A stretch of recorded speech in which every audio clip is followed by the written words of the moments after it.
I went out one night with my boss instead of him, and he took it to heart and decided to leave me. I'm standing in our bathroom on a Friday evening, carefully applying my mascara while my husband Ethan leans against the doorframe. He's already dressed in his favorite dark blue button down shirt, the one I got him for his birthday last year. His hair is still slightly damp from the shower, and he smells like that expensive cologne I splurged on last Christmas. Are you almost ready? He asks, checking his watch. We should head out soon if we want to make the reservation. I glance at him in the mirror. At 36, Ethan is still handsome in that understated way that attracted me to him 5 years ago when we first met. Reliable, steady, the kind of man who remembers birthdays and never forgets to put the toilet seat down. Just 5 more minutes, I promise, though I know it'll be at least 15. I'm Natalie, 32, marketing executive at Reynolds and Burke, and tonight is supposed to be our date night. Ethan has been planning this evening for weeks, dinner at Maison, that new French restaurant downtown that has a 3-month waiting list. He somehow pulled strings to get us a reservation for our anniversary. My phone buzzes on the countertop. I glance down and see my boss's name flash across the screen, Michael Davis. I pick it up immediately. Hello? Natalie. Michael's voice has that urgent edge to it. I need a huge favor. The clients from Singapore are in town unexpectedly, and they want to discuss the campaign tonight. Jeremy was supposed to take them out, but his kid just broke his arm, and he's at the emergency room. I feel that familiar rush of importance, being needed, being essential. They specifically asked about you, Michael continues. Said they were impressed with your presentation last month. This could be huge for us, for you. I know it's last minute. I glance at Ethan, who's scrolling through his phone, patiently waiting. In my head, I think, Ethan will understand. He always does. This is my career we're talking about. What time? I ask Michael, already mentally selecting a different outfit. 8 o'clock. La Scala. I'll be there, I say quickly, ending the call. Ethan looks up. Everything okay? That was Michael, I say, already wiping off my lipstick. Emergency client meeting, the Singapore account. They're in town unexpectedly, and Jeremy had a family emergency. Ethan's face falls slightly, but he recovers quickly. Tonight, but our reservation. I know, I say, moving past him to the closet. But this is important. They specifically asked for me. I feel a twinge of pride saying that part. We can reschedule, right? Maybe they can fit us in next weekend. He's quiet for a moment. It's our anniversary, he says softly. I pause, dress shirt in hand. We can celebrate tomorrow. I'll make it up to you, I promise. I'm already mentally rehearsing my presentation points, barely registering the disappointment clouding his eyes. You said that last month when you canceled for the conference call, he reminds me. And then we never did. This is different, I insist, feeling a flash of irritation. This is career-defining stuff, Ethan. The Singapore account could mean a promotion. I don't add that it could also mean more late nights, more business trips, more time away from home. He sighs, that quiet, resigned sound I've started to hear more often lately. Fine, go ahead. Don't be like that, I say, slipping into my power dress, the black one with the subtle slit up the side. It's just dinner. It's never just dinner, he mutters, but I pretend not to hear him. An hour later, I'm sitting at La Scala, surrounded by the Singapore clients, laughing a bit too loudly at Mr. Tan's joke about American coffee. The wine is flowing, and I'm in my element. Charming, professional, indispensable Natalie. My phone buzzes with a text from Ethan. Hope your meeting is going well. I ended up getting takeout and watching that documentary we talked about. It was pretty good. I read it quickly and put my phone away without responding. I'll text him later. I think.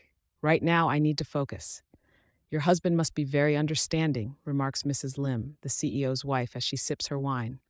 These late business dinners. Oh, Ethan? Absolutely, I say confidently. He knows how important my career is. Then, without thinking, I add, besides, he's not exactly the life of the party, probably having more fun at home with Netflix than he would have been here. The table laughs, and I laugh with them, riding high on the success of the evening. I don't think twice about what I've just said. I don't make it home until after midnight. The apartment is dark except for the small lamp in the living room. Ethan is asleep on the couch, or at least he appears to be. There's an empty takeout container on the coffee table next to a half-empty glass of whiskey, a rare sight, as Ethan rarely drinks hard liquor. I kick off my heels and pad quietly across the room, feeling the pleasant buzz of wine and success. I place a light throw blanket over him, not wanting to wake him. As I turn to head to the bedroom, his voice stops me. "How was your important dinner?" he asks, his voice unnervingly even. I jump slightly. "I thought you were asleep." "Clearly," he says, sitting up. In the dim light, his face looks different somehow, closed off in a way I've never seen before. "The dinner was great," I say brightly. "I think we've got the account locked down. Michael was really impressed." "I'm sure he was," Ethan says, standing up. He's still in his button-down, though it's wrinkled now. "You know, I ran into Jeremy at the convenience store when I was getting ice cream. Funny thing, his kids were with him, all perfectly healthy." My stomach drops. "What? No broken arms? No emergency room visits? He said he was giving you and Michael space to work your magic with the clients." Ethan's voice is cool, detached. There must be some misunderstanding," I stammer, "but we both know there isn't." "You lied to me," he says simply, "on our anniversary." That's what Michael told me," I backpedal. "Maybe Jeremy lied to him." Ethan just looks at me, disappointment radiating from him. "You know what hurts more than the lie? Mrs. Tan called while you were in the bathroom." My blood runs cold. "What? She wanted to thank you for the wine recommendation. She mentioned how funny you were, especially your joke about your boring husband who's better off at home." His voice doesn't break, but something in his eyes does. "I didn't say that," I protest weakly. "Not like that. It was just business talk." "It's always just business, isn't it?" He reaches for his keys on the counter. "I'm going for a drive." "Ethan, come on, it's late. Let's talk about this tomorrow when we're both less tired." I reach for his arm, but he steps away from my touch. "I think we've both said plenty tonight," he replies, and walks out the door. I stand there in our silent apartment, still in my black dress, the taste of expensive wine lingering on my lips, wondering how an evening that felt like such a triumph could suddenly feel like such a devastating loss. I wake up alone the next morning, sprawled across our king-sized bed. Ethan's side remains untouched, the pillows still perfectly arranged. I grab my phone from the nightstand and check for messages. Nothing. "He's just cooling off," I mutter to myself. "He'll be back." I think Ethan never stays mad for long. That's not who he is. By dinner time, he'll be home and we'll sort this out. I make coffee and try to distract myself by reviewing work emails. There's already one from Michael. "Fantastic job last night. Mr. Tan called me this morning. They're on board. Let's discuss your role in heading up the Singapore expansion on Monday." Normally, this would thrill me. Today, it feels hollow. By noon, I've called Ethan 3 times. Each call goes straight to voicemail. I send a text. "I'm sorry about last night. Please come home so we can talk." No response. Around 2, the apartment door opens and my heart leaps. But it's just Ethan, coming to grab some clothes. He looks tired, the kind of tired sleep can't fix. "Where were you?" I ask, trying to keep the accusation out of my voice. "At Mark's," he says, referring to his college friend who lives across town. I follow him into the bedroom, watching as he mechanically pulls items from drawers and places them in a duffel bag. "What are you doing?" I ask, though it's painfully obvious. "Taking some things. I'm going to stay at Mark's for a while." He doesn't look at me as he speaks. "Don't you think you're overreacting?" The words come out before I can stop them, and I immediately regret them. He finally looks at me, his eyes reflecting a sadness that makes my chest ache. "Am I? Last night wasn't an isolated incident, Natalie. It was just the final one." What is that supposed to mean? "It means I've spent the last year becoming increasingly invisible to you," he says calmly. "Your career has always come first, and I've respected that. I've supported that. But somewhere along the way, I became an inconvenience, a joke you tell to clients." "That's not fair," I protest. "It was one comment, and it didn't mean anything." "One comment that perfectly summarized how you see me," he counters. "The boring husband who's better off at home while you're out living your actual life." I feel tears threatening. "That's not how I see you." "Isn't it?" He zips the duffel bag closed. "When was the last time you asked about my day? Or remembered that I had that presentation last week I was nervous about? or notice that I've been taking those photography classes I mentioned wanting to try. I open my mouth to respond, but nothing comes out, because he's right. I can't remember the last time I asked about his work or his interests. In my mind, I think, when did I become this person? I need some space, he says finally, to figure out if there's anything left here worth saving. The word saving hits me like a physical blow. I never thought we'd be a couple that needed saving. Ethan, please, I say, my voice breaking. Don't go. Let's talk about this. We're talking now, he points out. But are you actually hearing me? Or are you just worried about how this affects you? I stand there, stunned by the accuracy of his assessment. I love you, I say, because it's the only truth I'm certain of in this moment. I know you think you do, he replies softly. But love isn't just a feeling, Natalie. It's actions, it's choices. And lately you've been choosing everything else. He picks up his bag and walks past me. At the door, he pauses. I'll let you know when I'm ready to talk more. I need to think. And then he's gone, leaving me alone in an apartment that suddenly feels too big and too quiet. Monday morning, I'm sitting in Michael's office. He's beaming at me from across his desk, talking animatedly about the Singapore project and how it's going to fast-track my career. I should be ecstatic. Instead, I keep checking my phone under the desk, hoping for a text from Ethan that doesn't come. So, what do you think? Michael asks, snapping me back to attention. Ready to lead the team? Absolutely, I say automatically, the professional mask sliding into place effortlessly. But inside, I'm thinking, what does any of this matter if I've lost the one person who's always been there for me? Great, we'll need you to fly out to Singapore next week, probably for about 10 days, Michael continues. I know it's short notice. A year ago, even a week ago, I would have jumped at this opportunity without hesitation. Now, all I can think about is that it means 10 more days away from Ethan, 10 more days for the distance between us to grow. Actually, I hear myself saying, I need to check my personal calendar first. Can I let you know tomorrow? Michael looks surprised. This isn't the Natalie he knows, the one who rearranges her life at a moment's notice for work. Sure, he says slowly. Everything okay? Just some family stuff I need to work out, I say vaguely. As I walk back to my office, my colleague Sophia falls in step beside me. We've never been particularly close, but she's been at the company longer than I have and knows everyone. Heard you crushed it with the Singapore clients, she says. Also heard you threw your husband under the bus to do it. I stop walking. Excuse me? She shrugs. Small world. My husband plays basketball with Jeremy's brother-in-law, who's friends with Mr. Tan's assistant. Word travels. It was a joke, I say defensively. A stupid, thoughtless joke. Sure, Sophia says. Just like it was a joke when you told the executive team that you couldn't relate to Karen's work-life balance issues because you married a low-maintenance man, not a child. I feel my face flush hot with shame. I had said that months ago during a meeting when our colleague Karen had asked for more flexible hours because of her son's health issues. Or when you mentioned at the Christmas party that Ethan is conveniently boring, so you never have to worry about him making waves at company events, Sophia continues mercilessly. I didn't mean, save it, she interrupts.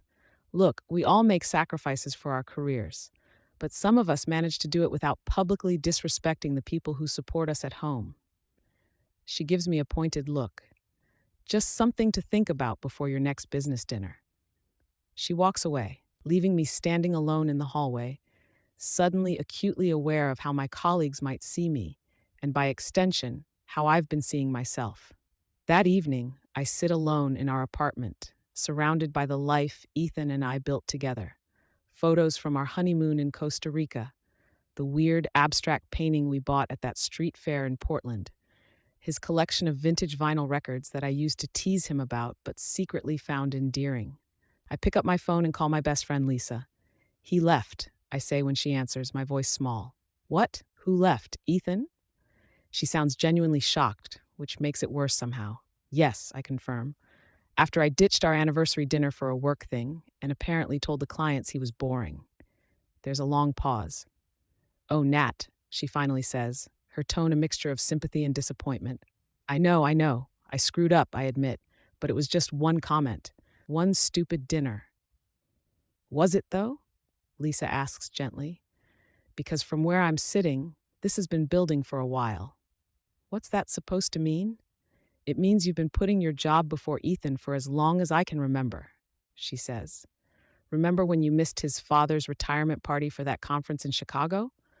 Or when you left his birthday dinner early to take a call from Michael? Or how about when he had food poisoning and you still went to that client mixer? Each example feels like a small knife twisting in my gut. I didn't realize it was so obvious, I say quietly.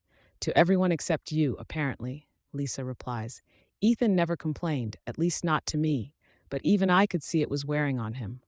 I just thought he understood, that he was okay with it. Maybe he was at first, she suggests, but everyone has their breaking point, Nat, and it sounds like he reached his.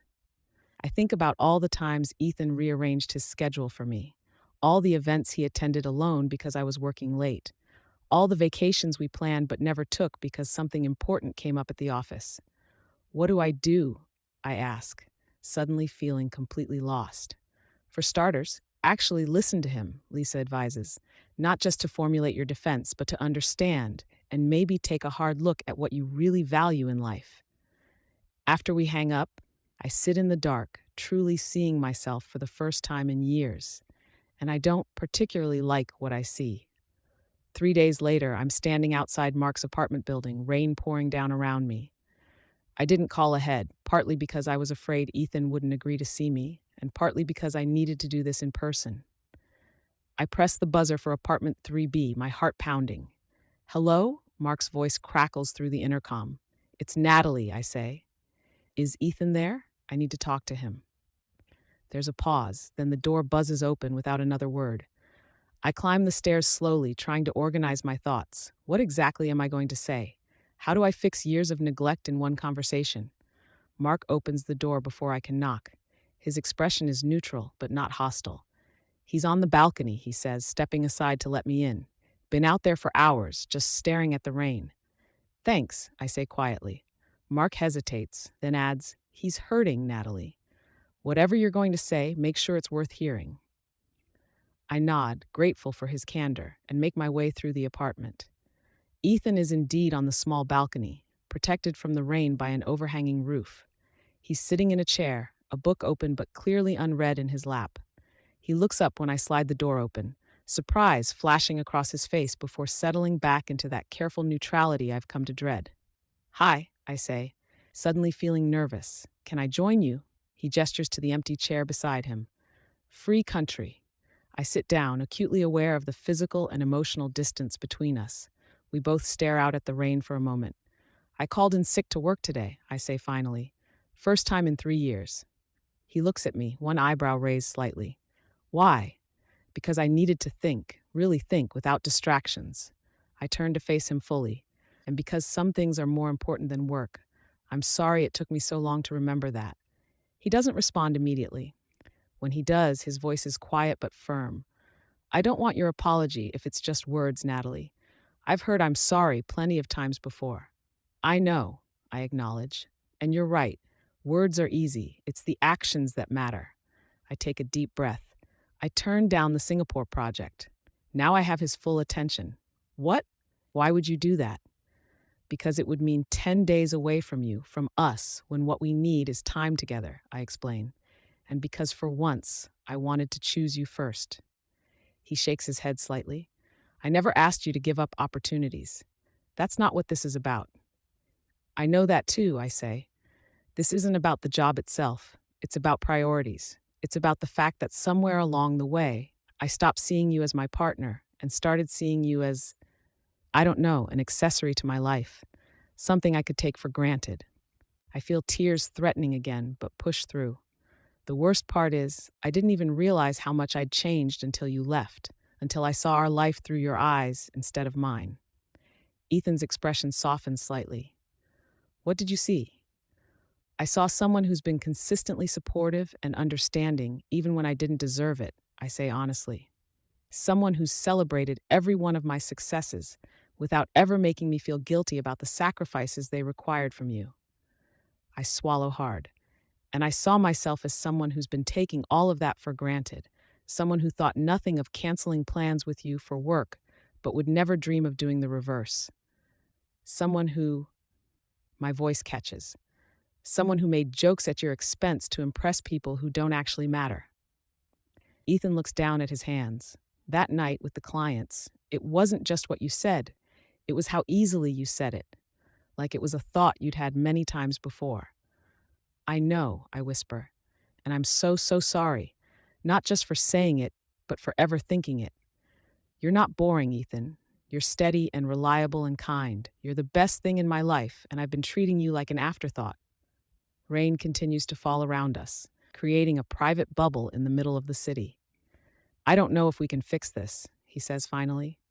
I don't know if I can go back to being the person who's always understanding, always accommodating, always waiting for scraps of your attention. His words hit me like physical blows, but I know I deserve them.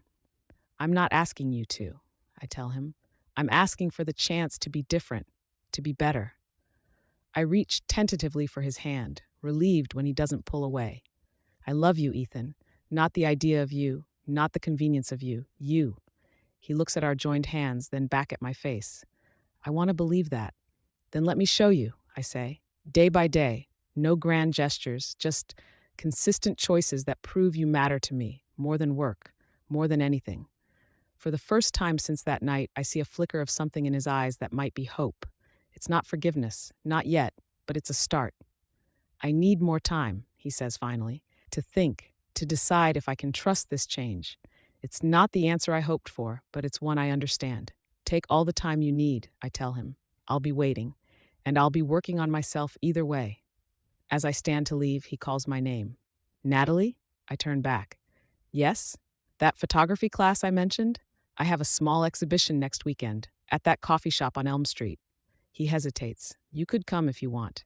A small invitation, but an invitation nonetheless. I'll be there, I promise. Nothing could keep me away. For the first time in days, he gives me a small, cautious smile. It's not much, but in this moment, it feels like everything. 2 weeks later, I'm sitting alone in our apartment, now just my apartment, sorting through mail. There's a postcard from Ethan's parents in Florida. They don't know yet. We agreed to wait before telling our families, holding on to the slim hope that this separation might be temporary. I've been making changes, small ones at first, then larger ones. I leave the office by 6 most days now. I've started declining non-essential meetings. I've even begun having lunch away from my desk, actually talking to colleagues instead of just emailing them from 3 feet away. Michael hasn't been thrilled with my new boundaries, but he's adjusting. The Singapore project is proceeding without me, with Jeremy at the helm, ironically enough. I still care about my career, but it no longer feels like the only thing that defines me. My phone rings. It's Lisa. How was the exhibition? She asks without preamble. It was, I search for the right word, revealing. Ethan's photographs were stunning, moody urban landscapes, intimate portraits of strangers on subway platforms, close-ups of overlooked beauty in everyday objects. They showed me a side of him I'd never fully appreciated, his eye for detail, his sensitivity, his quiet creativity. He's really talented, I tell Lisa, and I had no idea. I mean, I knew he was taking the classes, but I never actually asked to see his work. And how was it between you two? She asks carefully. Polite. Friendly even, but distant. I sigh. He introduced me to his classmates as Natalie, not my wife. Ouch. Yeah, I pick at a loose thread on the couch cushion. But I deserved that. After seeing his exhibition, I'd asked Ethan if he wanted to grab coffee. He'd agreed, and for an hour we sat in that cafe talking more openly than we had in months. About his photography, about my realizations, about everything except us. He's looking for an apartment, I tell Lisa, a place of his own. The silence on the other end of the line speaks volumes. It's really over, isn't it? I ask, voicing the fear that's been growing in me for days. I don't know, honey, Lisa says gently, but it sounds like he's made a decision. After we hang up, I walk through the apartment, seeing it with new eyes. Our home, soon to be just mine. How did I not notice this happening? How did I miss the signs that Ethan was slipping away? The doorbell rings, startling me. When I open it, Ethan is standing there, looking slightly uncomfortable.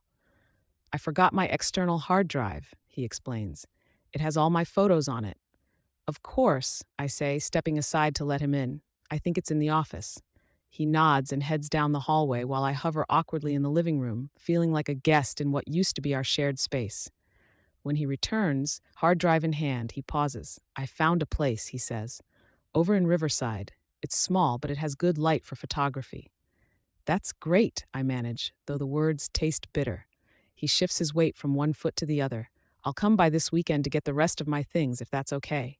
Whatever works for you, I say automatically, then catch myself. Actually, no, it's not okay. He looks surprised. What?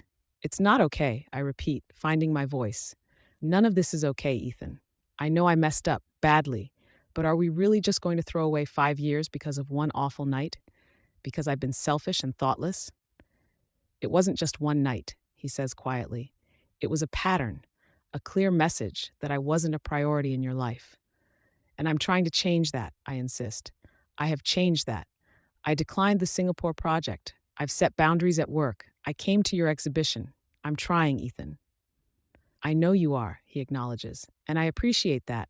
But maybe it's too late. Maybe we've grown too far apart. Or maybe you're just scared, I challenge, surprising us both. Scared that I'll fall back into old habits. Scared to trust me again. He doesn't deny it. Can you blame me? No, I admit. But I also know that what we had, what we could still have, is worth fighting for. At least to me. Ethan sighs, running a hand through his hair. I need to go, he says finally. I'll text you about this weekend.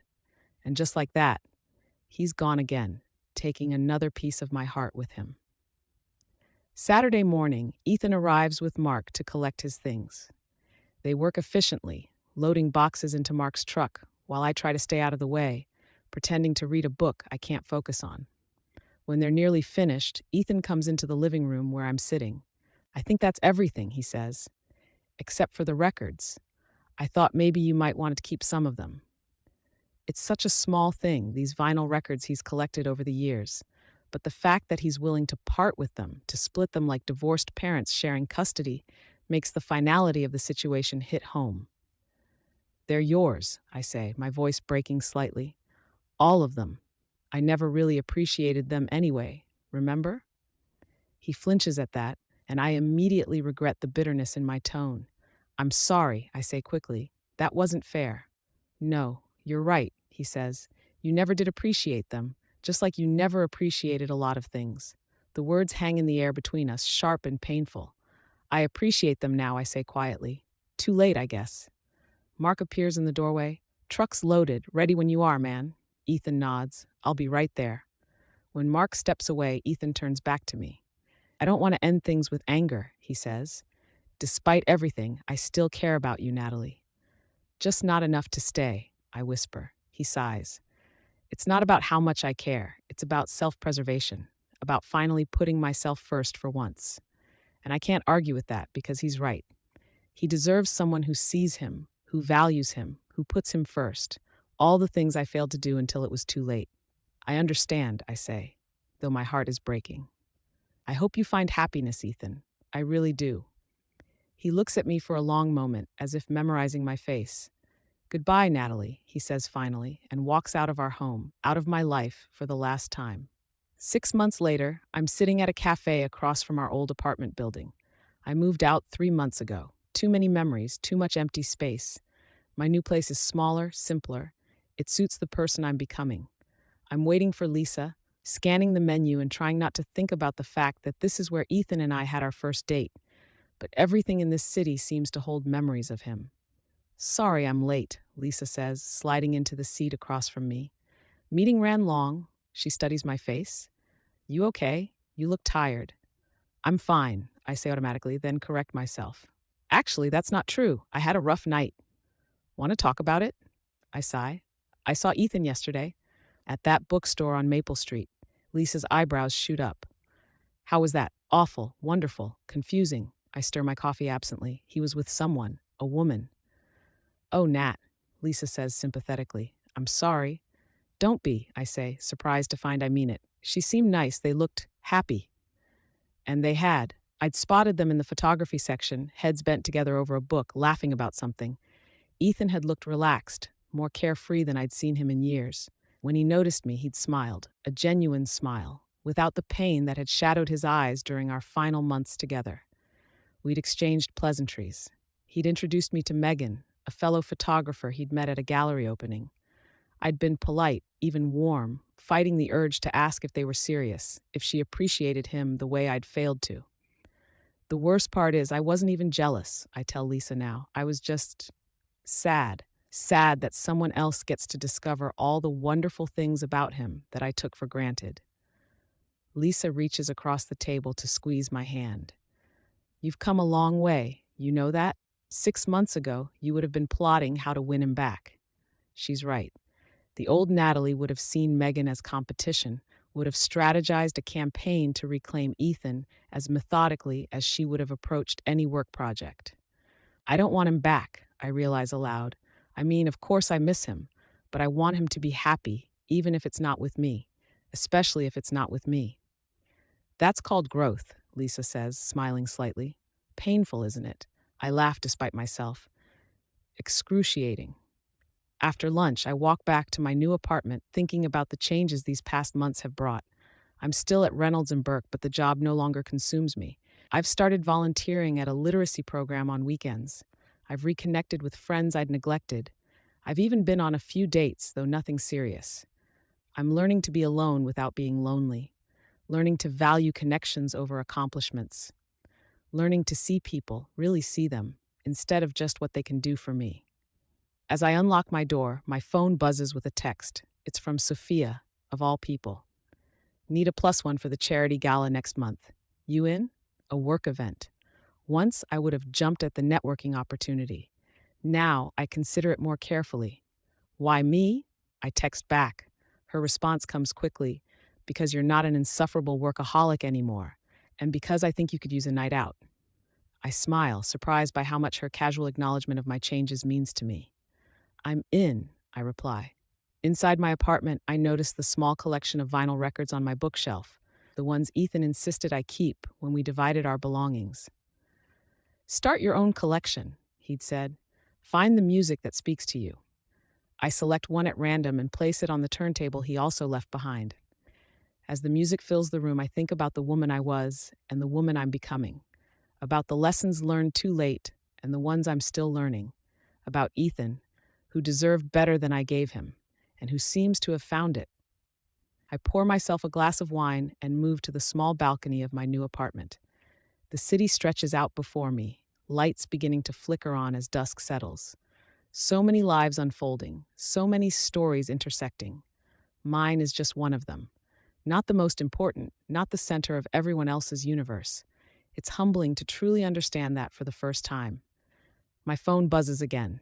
This time, it's an email notification from work. Michael wants to discuss a potential promotion, team leader for the domestic accounts division. 6 months ago, I would have dropped everything to prepare a presentation, to strategize how to secure the position. Now, I simply mark the email as read and return to my wine. Monday will be soon enough to think about work. Tonight is for reflection. I think about the last time I saw Ethan before yesterday, the day he collected the last of his things from our old apartment. The finality of that goodbye, the weight of regret that followed me for weeks afterward. I hope you find happiness, I'd told him, and seeing him yesterday, I believe he has, or at least he's on his way there. What about me? Am I happy? Not entirely, not yet, but I'm more at peace than I've been in a long time.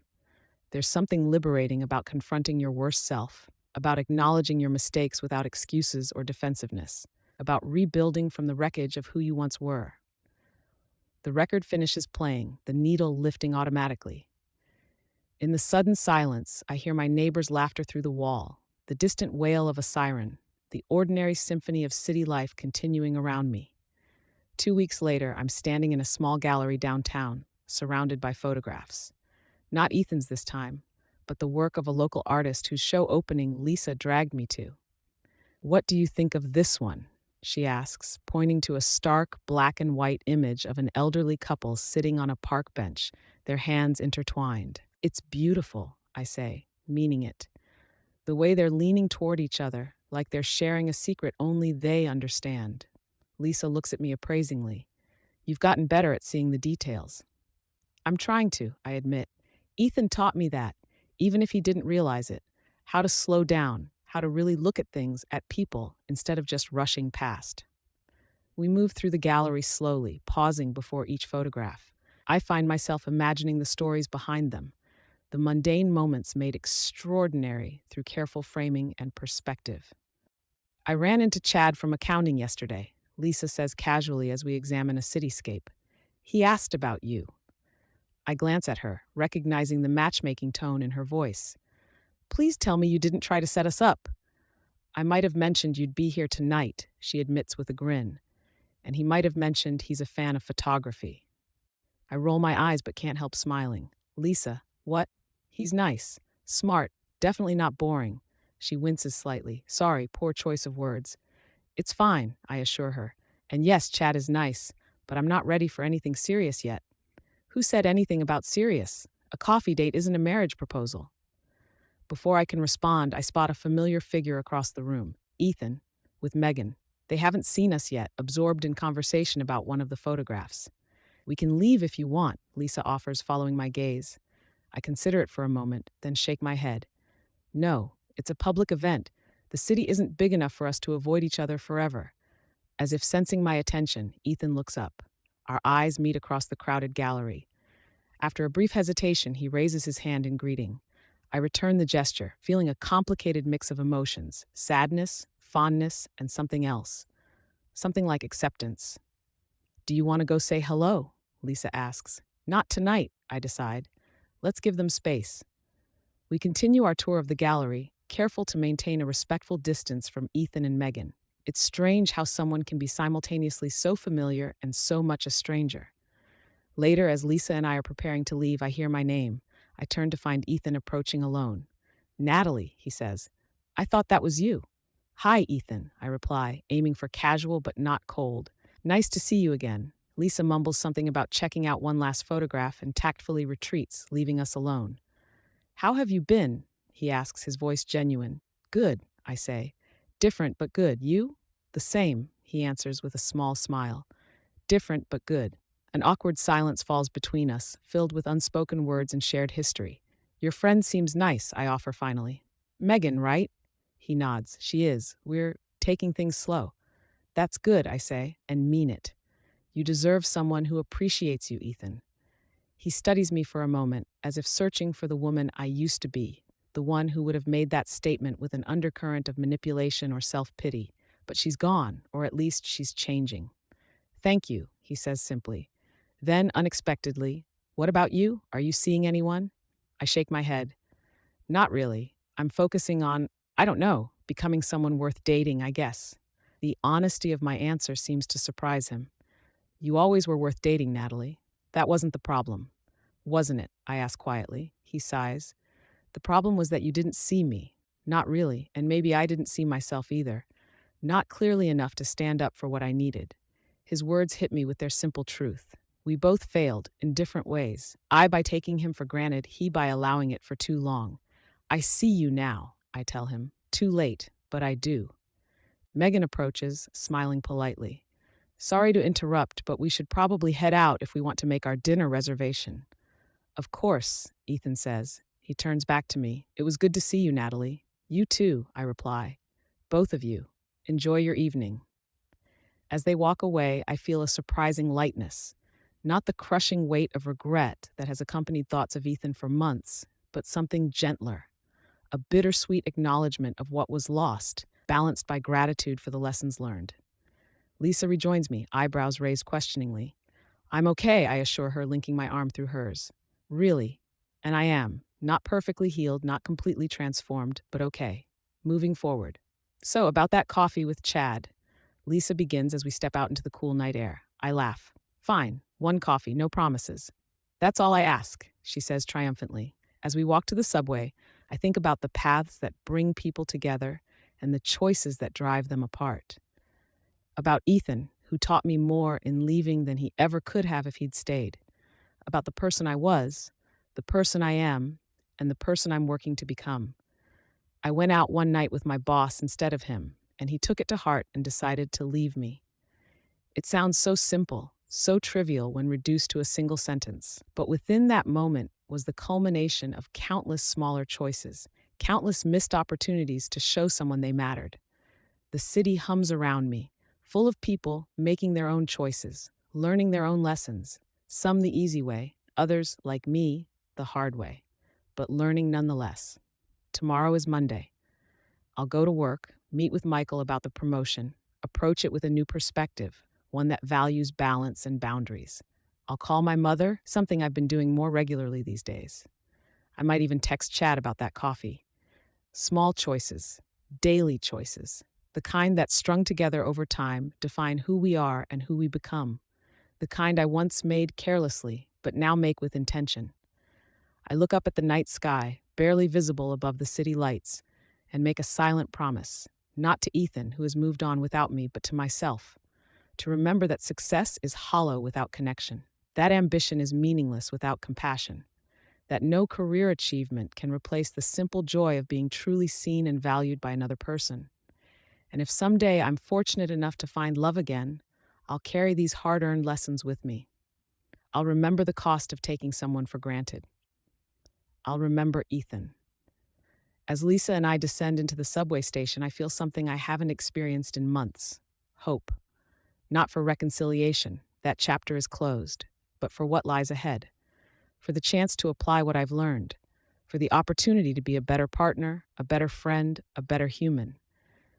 It's not a happy ending, not in the traditional sense, but perhaps it's something more valuable, a new beginning, tempered by wisdom that only comes from loss. A second chance to get things right, even if it's with someone else. And for now, that's enough.